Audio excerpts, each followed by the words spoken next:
So PMS tayo, no? First PMS ni Tiger Sports. Tiger Sports 660.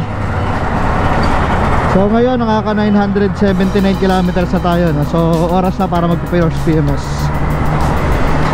So magpa-first PMS na tayo. So doon tayo magkapa-PMS sa kinuna natin, no? Sa Triumph BGC. So saktong-sakto may biyahe tayo mamayang gabi, no? Magbabaler tayo. So ang initial na destination Baler, no? Pero pwede pang mas lumayo. So tingnan natin. Kaya kailangan natin magpa-PMS, sayang warranty. So tingnan natin kung magkano yung aabutin, ha? So tingnan natin kung magkano nga aabutin ng first PMS natin, no? Tsaka kung ano yung gagawin. Pero usually change oil lang naman pag gaganon. Change oil tsaka palit ng oil filter. Tingnan natin kung magkano nga aabutin. So dito nakalagay yung service interval, no? So August 2024 or 17 kilometers. Kasi naka 983 kilometers na tayo. So maganda makikita mo dyan yung service interval, no? So tingnan natin mamaya after PMS kung ano na nakalagay dyan. So yung Triumph BGC, no? Dito sa 38th Street. Ayan, ito yung sana ba yun? Ayan, ito sa unahan. Baba nila Lotus. Yan. Tuman tayo sa gilid. Okay. Tatanong tayo. Sir, anong oras nagbubukas? Anong oras nagbubukas? Triumph? May tao na po. May tao na. Okay. Thank you. So okay tayo. Ayun ang service area nila, no?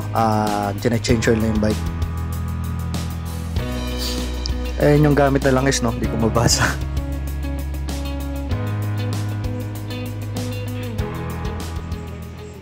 A few moments later.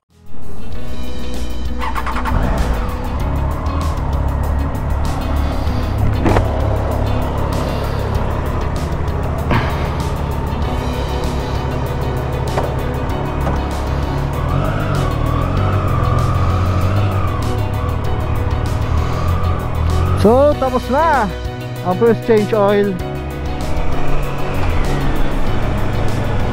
So first PMS inabot tayo ng 5,500, no? Ang bigat. So 1,000 kilometers, 5,500 yung binayaran natin.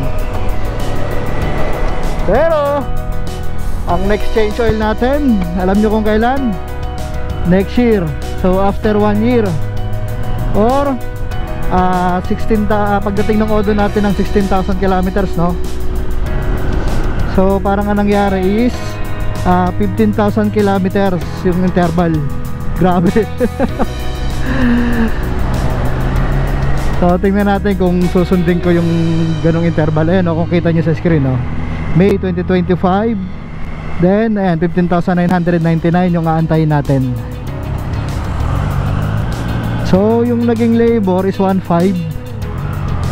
Pero magpakita na lang ako dyan ng ano, magpakita na lang ako ng pakita ko yung OR, no? Dyan, tingnan natin yung amount. So ang natandaan ko is 1.5 yung sa labor niya para sa change oil. Tapos yung langis 4 na litro, 2,000 mahigit yung naging presyo ng langis natin. So yun na nga, no? Tapos na yung first PMS natin. So 5,500 yung inabot.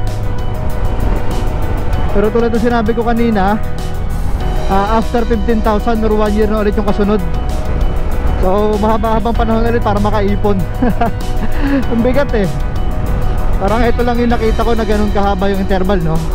Sa Kawasaki usually parang 3,500 kilometers yung interval or 5,000. Parang ganun yung naaalala ko sa Kawasaki. So ang ginagawa ko kasi dati doon sa Kawasaki ko, 6 months or 3,000 kilometers.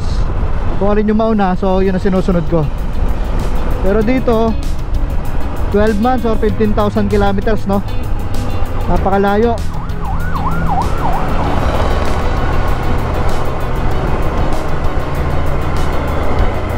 So kung ito total mo yun, susumahin mo, parang hindi naman din siya mabigat.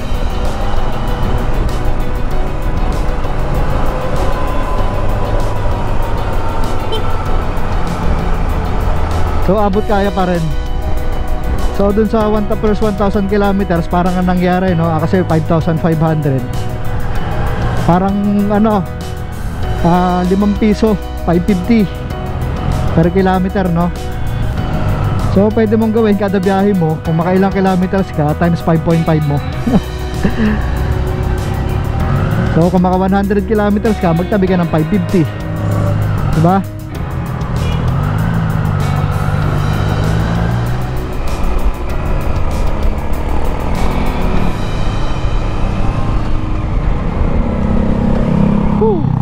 So dun sa takbo niya, no, parang wala naman akong tenga.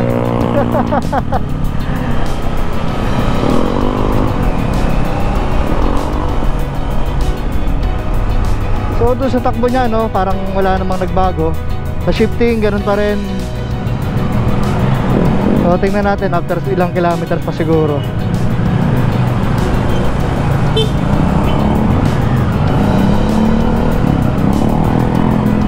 Go. Okay.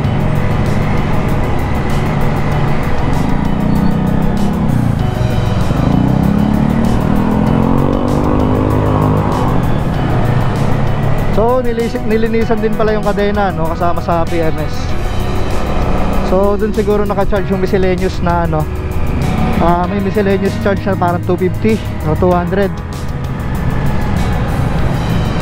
So yun siguro yung mga ginamit sa panlinis ng kadena, plus basahan.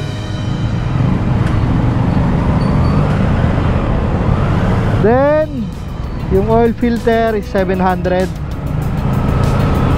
Parang mas mura yung oil filter nito kaysa sa Kawasaki.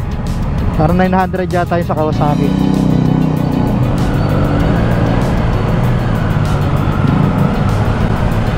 So yun lang ang update ko sa change oil, no? So dahil traffic, so tapusin ko na dito yung vlog. Hirap pag vlog pag traffic. So yun lang yung update, no, para dun sa PMS natin.